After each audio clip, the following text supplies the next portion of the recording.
Пайгамбарыбыз саллаллаху алейхи вассалам бир эле намазды бир канча түрдө окуп көрсөтүп берген. Бул окуп көрсөтүүнүн дагы өзүнүн өтө хикмат, даанышмандыгы бар. Мисалы, Пайгамбарыбыз саллаллаху алейхи вассалам ар бир намазга, рукуга турганда дагы, сеждеге барганда дагы, рукудага туруп, сеждеден кайтып, кайра рукудан өдө көтөрүлгөндө дагы колун көтөрүп окуган дагы бар. Bunday болуп окуган учурда дайыма колун көкүрөгүнө коюп, бул жагына коюп окучу эле. Ошол эле учурда Пайгамбарыбыз саллаллаху алейхи вассалам колун киндигинин астына байлап окугандыгы дагы көптөгөн риваят көчүрмөлөрдө келген. Биз албетте намазды пайгамбарыбыздан кантип үйрөнөбүз. Пайгамбарыбыз окугандай кылып окушубуз үчүн андан калган сөздөр, хадистер, аны көргөн сахаба болуш керек. Же Пайгамбарыбыз саллаллаху алейхи вассалам өзү мындай окугула деп айткан болушу керек. Бир жеке адамдын изилдөөсүнүн негизинде болбойт. Бул балким ошол сахабалардын көрдүм деп айтканы болуш керек. Же болбосо биз пайгамбарыбыз менен окуганда ушинтип окуганбыз деп айткан болушу керек. Же пайгамбарыбыз өзү мындай же тигиндей окугула деп айткан болушу керек. Ушуну менен намазды кандай окуунун түрү бекитилет. Пайгамбарыбыздын заманында намазды ар түрдүү окуса дагы келишпестиктер чыккан эмес. Анткени ал учурда маселени жайын чечүүчү зат ал аламдын мырзасы пайгамбарыбыз өзү болгон. Андан кийин сахабалардын доорунда дагы бул жөнүндө келишпестик чыккан эмес. Анткени сахабалар баары илимдүү болгон жана пайгамбардан көргөнүндөй кылып айтып турушкан.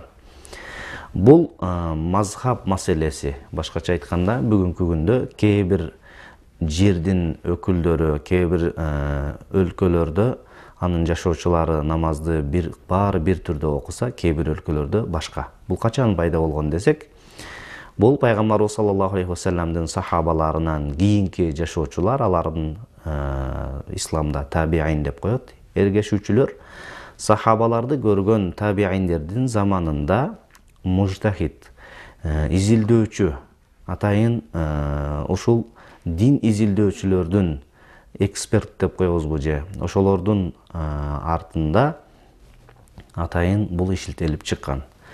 Эгерде тарыхка карай турган болсок, 12ден көп мазхаб болгон. Мазхаб деген сөз мазхабун араб тилинде, кыргыз тилинде которула турган болсо, бул жол деген сөз. Биз бир нерсени түшүнөлү. Исламда азыр бүгүнкү күндө биздин диндеги түшүнүгүбүздө тақлид, мукаллад, мукаллид болуп бөлүнөт. Булардын мааниси ээрчүү жана эргешүүчү адам жана ээрчилген адам. Биз ошолордун катарына киребиз. Башкача айтканда, биз өзүбүз жеке изилдеп, өзүбүз бир мазхаб түзө албайбыз да. Эгер качан бир инсандын илим билими өтө жогорку деңгээлге жетип, изилдөөчү деңгээлге жеткен болсо, ал адам өзү бир мазхаб түзө алат. Өзүнө жол көрсөтүшү мүмкүн. Бирок бүгүнкү күндө биз ошол атайын изилдөө жүргүзгөн, иштихат кылып, аракет кылып, ушунун жол жобосун тапкан 4 мазхаб бар. Бул 4 мазхаб эң сап башында Абу Ханифа турат. Бул Ханафи мазхабы, имам Азам Абу Ханифа рахимахуллаху алейхин мазхабы. Бул бизде жана Мавара ан-Нахр деп коет, деңиздин берки чөлкөмүндөгү адамдардын баардыгы ушул мазхабты колдонот.